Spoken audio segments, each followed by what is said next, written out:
In the modern day creator economy, a product launch is not a one-time event. It should always support the long-term strategy for your creator brand. In this video, I'm going to talk about the framework that will help you decide on what pillars you should take care of as you make a decision on the kind of product that you launch, how you launch it, and the kind of audience you target. Here is the full version of this framework. Each quadrant represents a decision you need to make to align your efforts behind a single goal for your overall creator brand. Now, each quadrant on its own is split between the collectible and consumable type of product. This breakdown is important because it will help you influence the longevity or the strategy that you pick. Collectibles are one-time products that usually meant to help your community feel a deeper connection and a signal that other fans can send to each other that they are part of the same family. Look at that magnet over there. That essentially is a signal to anyone who knows this logo and understands the Sunday brand that we're all part of the same family. This is the example of the kind of collectible you can release to your general audience. Consumables, on the other hand, are products aimed at regular consumption and something that still can be a loyalty signal, but in most cases represents a solution to a problem in a specific industry where you can generate those recurring purchases. Unhealthy snacks? Buy some Feastables or Joyride? Your coffee sucks? Well, there's Chamberlain coffee out there. Why won't you pour yourself a cup? Now let's see how this is reflected on my framework. When it comes to a margin profile, you choose between a higher margin collectible product or usually a lower margin consumable product. The reason for a lower margin for the latter is usually higher competition in a given industry. Feastables are a great example of a product that could absolutely charge more, but they don't, because they'll price themselves out of the competition against the inferior Hershey's. Where Peter McKinnon's Pete's Pirate Life collectibles can warrant higher margin because not that many people out there are selling the same kind of product. Well, really it's just him selling products that represent Peter McKinnon's brand. This also ties to a volume quadrant. Collectibles usually aimed at lower volume sales because of the complexity that may go into developing these products and potential need to create some scarcity, where consumables inherently need to be scalable and easy to reproduce in high volume. There are always exclusions from the rules, and you could be producing high volume collectibles or low volume consumables, but that usually requires a very unique circumstances. For example, your audience can be very high net worth individuals who are interested in buying a very bespoke type of coffee where you charge 5-10 times more than the average price per bag of coffee. And on the opposite side, you can have a very large audience that is interested in some collectible coin to support your brand.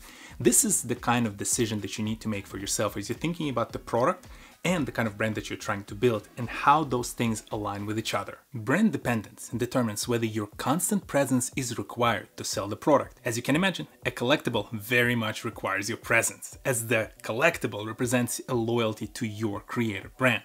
Without you being there, the viewer doesn't really have someone they feel a connection to. Consumable products are leaning more towards being brand independent, or at least this is how I recommend you build it. The beauty of a good consumable product is in its longevity and independence. But that doesn't happen if the only way you can sell the consumable product is by advertising it by yourself. The buyers should be happy to consume it repeatedly, so the quality needs to be there. And eventually, you'd want a consumer who is not even aware of who you are as a creator, but still buys your product. Both options are very attractive, but one of the ways to determine which path you want to follow is how soon or how likely are you to step away from the camera? Because if you're trying to really build something and then leave it on its own to run, then brand independent consumable product is the better way to do it versus delivering a collectible that requires your presence in front of the camera and which sales would plummet the moment you retire your camera. The exit strategy is directly tied to the brand dependence. As an investor, I only want to buy a scalable business that ensures I can deliver high returns to me and my investors. A brand that is heavily dependent on the creator's presence in front of the camera is not scalable. Something happens to the creator tomorrow and that investment is gone. As an investor, I prefer a long-term sustainable brand that can operate on its own. And this is where, if you plan to eventually sell the company behind that brand, you have to consider how brand dependent it is and whether you are in the right space for that product to become a viable acquisition target without you being tied to it long term. Coming back to exclusions, believe me, there'll be folks out there who will offer you money to buy your brand and your image and likeliness. And I always say, never do this. Ultimately, it's easy to create a new company, create a new brand name, It's very hard to change your face or change your name. So if you do plan to create an acquisition target, something that is very attractive for the investors, well, you should ensure that it is brand independent, that it's very sustainable, and it does not require your brand image and likeness continuously attached to it as an individual creator. Each of these elements is like a rower on the boat. You need to ensure that they're all rowing in the same direction at the same pace and with the same intensity if you want to support that long-term goal that you are aiming for. To fill in the complete strategy, check out my creator persona framework to decide on what kind of creator profile you want to develop around your personal brand, and play around with the Chatter calculator to estimate how much money you need to make on your next product sale to support your run rate. If you've watched this channel long enough, you're probably sick and tired of me saying that the time when you can just, slap your logo on the t-shirt or a hoodie or a cap is long gone. You really have to be very thoughtful about the kind of product you release. And these are the decisions that you have to make as a creator to ensure that long-lasting creator brand that is very sustainable and can support your creative and business goals.